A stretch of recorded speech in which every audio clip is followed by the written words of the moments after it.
Hello guys, आज हम बात करेंगे डिफॉरेस्टेशन की। जैसे कि हमें पता है कि फॉरेस्ट क्या होता है, जंगल। और डिफॉरेस्टेशन क्या होता है, जंगल को उजाड़ में बदलना। That means cutting more trees, ज्यादा से ज्यादा पेड़ जो हैं वो काट देने। अब डिफॉरेस्टेशन करने के बहुत सारे कारण हो सकते हैं। कुछ नेचुरल रीजंस हो सकते हैं कि हाँ, हो सकता है कि फ्लड्स आ गए जिसकी वजह से हमारा जो था फॉरेस्ट वो खुद से ही सारा स्पॉइल हो गया, या फिर हमारी क्लाइमेटिक कंडीशंस जो हैं वो आ सकती हैं। सेकंड जो है, फॉरेस्ट फायर्स होती हैं कि फॉरेस्ट में आग लग गई तो उसकी वजह से भी डिफॉरेस्टेशन होती है।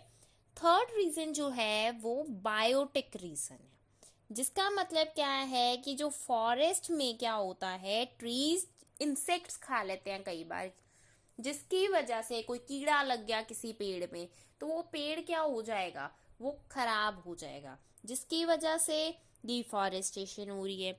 ओवर पॉपुलेशन, के लोगों के पास रहने के लिए जगह नहीं है, इसलिए वो ट्रीज ज्यादा से ज्यादा काट रहे हैं ताकि वो घर बना सके या फिर इंडस्ट्रीज में कन्वर्ट कर सके।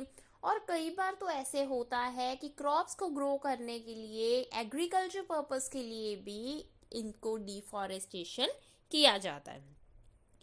कमर्शियल प्लांटेशंस के लिए किया जाता है। कमर्शियल प्लांटेशन मतलब कि हम ज़्यादा कमर्शियल क्रॉप्स को ग्रो करते हैं, कोकोनट, फ्रूट्स, रबर को, तो इनको ग्रो करने के लिए भी फॉरेस्ट को क्लियर किया जाता है।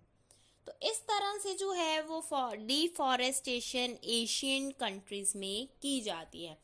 एशियन कंट्रीज मतलब श्रीलंका, इंडिया, एटसेट्रा। नेक्स्ट हम बात करते हैं, अगर तो डिफॉरेस्टेशन हम ऐसे ही करते रहेंगे तो इसके इफेक्ट्स क्या पड़ेंगे। इसके बहुत बुरे इफेक्ट्स जो हैं वो ह्यूमंस को, एनिमल्स को फेस करने पड़ सकते हैं, हमारी इस अर्थ को फेस करने पड़ सकते हैं। वो क्या इफेक्ट्स हैं? सबसे पहला तो ये है एनवायरमेंटल चेंजेस। इन्वायरमेंट चेंज हो जाएगा क्योंकि फॉरेस्ट जो है वो कहते हैं वो रेन को लाने में हेल्प करते हैं, और अगर फॉरेस्ट नहीं होंगे तो रेन जो है वो कम आएगी। रेन कम होगी तो इससे बहुत सारी प्रॉब्लम्स जो है वो हो सकते हैं। इन्वायरमेंटल चेंजेस हो सकते हैं, रेनफॉल कम होएगी। और हाँ, थर्ड जो रीजन है वो क्या है, थर्ड इफेक्ट क्या इसका पड़ सकता है, दैट इज सॉइल इरोजन हो सकती है। अगर हमने ट्री काट दिया है, हो सकता है वो जो नीचे की सॉइल थी वो बाइंड की हुई थी ट्री ने, लेकिन अब हवा वगैरह आएगी तो वो कहीं पे भी उड़ के कहीं पे भी सॉइल जा सकती है। वो फर्टाइल लैंड जो है वो बेरन में कन्वर्ट हो जाएगी। फ्लड्स के चांसेस ज़्यादा हो जाते हैं, और जो फ्लोरा एंड फौना उनको भी डैमेज हो जाएगा। फ्लोरा एंड फोना को कैसे डैमेज होगा? फ्लोरा मीन्स प्लांट्स, प्लांट्स तो वैसे ही खराब हो गए ना, हमने ट्रीज वैसे ही काट दिए।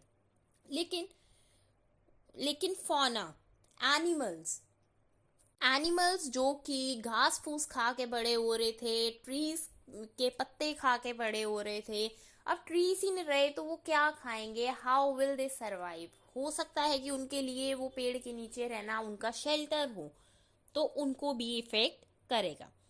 तो कंक्लूजन में हम कह सकते हैं कि डिफॉरेस्टेशन जो है इसके बहुत सारे नेगेटिव इफेक्ट्स पड़ते हैं ह्यूमन लाइफ पे और दूसरी लाइफ पे भी, माइक्रो ऑर्गेनिजम्स पे, बैक्टीरियाज पे, एनिमल्स पे। सबसे पहले तो हम बात क्या कर सकते हैं, सब पे इफेक्ट पड़ता है। तो इसीलिए हमें डिफॉरेस्टेशन नहीं करनी चाहिए और ज़्यादा से ज़्यादा ट्रीज को ग्रो करना चाहिए for our survival and also for the survival of other microorganisms, other living beings. Thank you so much guys for watching the video. और अगर आप इसी तरह की वीडियोस देखना चाहते हैं तो इस चैनल को सब्सक्राइब करना मत भूलिएगा।